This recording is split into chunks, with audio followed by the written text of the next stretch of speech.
நாம் இப்பொழுதாக இன்றைய பாடல்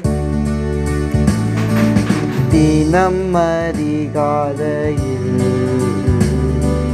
தேடும் புது கிருபை தினம் அதிகாலையில் தேடும் புது கிருபை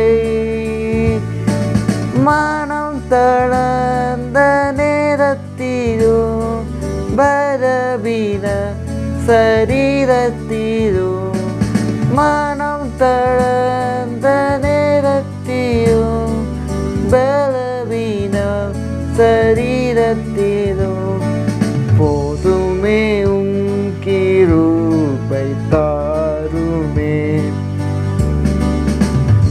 இன்றைய வசனம் நீதிமொழிகள் 8:16.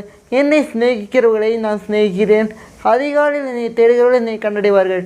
கர்த்தர் உங்களை ஆசீர்வதிப்பாராக. இயேசு உங்களை நேசிக்கிறார்.